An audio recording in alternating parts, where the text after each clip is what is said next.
Cyber জগৎ এটি অনেক বিশাল একটি জগৎ। অপরাধীরা তারা কিন্তু অনেক বেশি স্মার্ট হয়ে গিয়েছে। তারা এখন সাইবার যেই ওয়ার্ল্ড বা সাইবার যে স্পেসটা, সেই সাইবার স্পেসকে ব্যবহার করে নানাবিধ ধরনের অপরাধ করছে। সেই অপরাধ শুধুমাত্র কিন্তু একটা ধরনের না, অসংখ্য ধরনের অপরাধের সঙ্গে তারা জড়িত। যে ফিশিং যে লিঙ্কগুলি আসে, এই ফিশিং লিঙ্কগুলিতে অবশ্যই প্রবেশ করার আগে আপনি কিন্তু অসংখ্যবার ভেবে নেবেন। এই ফিশিং লিঙ্কগুলি যখন কোনো একটি প্রতিষ্ঠিত ব্যাংকের নামে আপনি কিন্তু একটি লিঙ্ক আসতে পারে।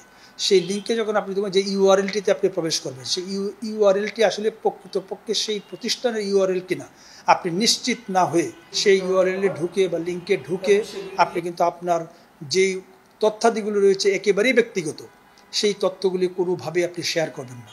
তাহলে কিন্তু আপনি দেখবেন আপনার অ্যাকাউন্ট হ্যাক হয়ে যেতে পারে, আপনার যে বিকাশ অ্যাকাউন্ট সেটি চলে যেতে পারে, আপনার যে ব্যাংক অ্যাকাউন্ট রয়েছে সেটি হ্যাক হয়ে যেতে পারে। আবার আপনার যে মোবাইলটি আপনি ব্যবহার করছেন, ডিভাইসটি আপনার হাতে থাকলেও সেই ডিভাইসটির নিয়ন্ত্রণ কিন্তু চলে যাচ্ছে অন্যের হাতে।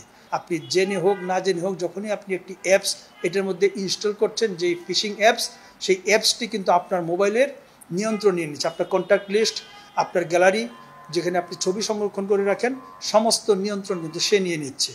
কাজেই সেখানে যদি আপনার কোনো ব্যক্তিগত গোপনীয় যদি কোনো কিছু থাকে, তখন কিন্তু আপনি সেটা দিয়ে কিন্তু প্রতারিত হবেন, ব্ল্যাকমেলিংয়ের শিকার হয়ে যাবেন। প্রায়শই আমরা এই ধরনের অভিযোগ পাচ্ছি। অনেক সময় কলেজ পড়ুয়া মেয়েরা এসে তাদের ব্যক্তিগত যেই বিষয়গুলি আমাদের সঙ্গে শেয়ার করে, সেই শেয়ারগুলি করার পর আমরা কিন্তু বুঝতে পারি যে তার জীবনের উপর যে কী পরিমাণ একটি ট্রমার মধ্যে দিয়ে সে যাচ্ছে, কী ধরনের একটি মানসিক একটি পীড়নের মধ্য দিয়ে সে যাচ্ছে, এটি আমরা কিন্তু বুঝতে পারি।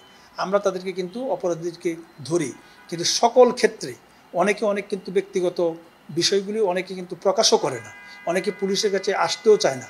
তারা ওই সকল অপরাধীদের ফাঁদে পা দিয়ে তারা কিন্তু অনেক সময় টাকা পয়সা দিয়ে বিষয়টি মীমাংসা করতে চায়। আপনি এই মীমাংসার মধ্যে যাবেন না। আমি প্রথমেই বলছি, প্রযুক্তি ব্যবহারের ক্ষেত্রে আপনাকে শতভাগ নিশ্চিত হতে হবে। শতভাগ নিশ্চিত না হয়ে কোনো প্রযুক্তি ব্যবহারের দিকে আপনি যাবেন না। কোনো ভিডিও চ্যাটিংয়ে আপনি কিন্তু যাবেন না। একেবারেই পরিচিত লোক ছাড়া আপনি কিন্তু ভিডিও চ্যাটিংয়ের মধ্যে আপনি যাবেন না, যে প্রযুক্তি যেন আপনাকে গ্রাস করে না ফেলে। আপনি যেন প্রযুক্তি আপনি ব্যবহার করেন, কিন্তু আপনাকে যেন প্রযুক্তি ব্যবহার করতে না পারে। আপনাকে অবশ্যই সেই সচেতনতা মধ্যে আপনাকে নিজেকে সৃষ্টি করতে হবে, রাখতে হবে। যদি কেউ প্রবলেমে পড়েন, আমাদের যে 999 রয়েছে সেখানে আপনি যোগাযোগ করতে পারেন। আমাদের যে নিকটস্থ থানায়, সেই থানায় একটু অভিযোগ দিতে পারেন, অথবা সরাসরি আমাদের যে ঊর্ধ্বতন কর্মকর্তাবৃন্দ রয়েছে তাদের সঙ্গে যোগাযোগ করতে পারেন।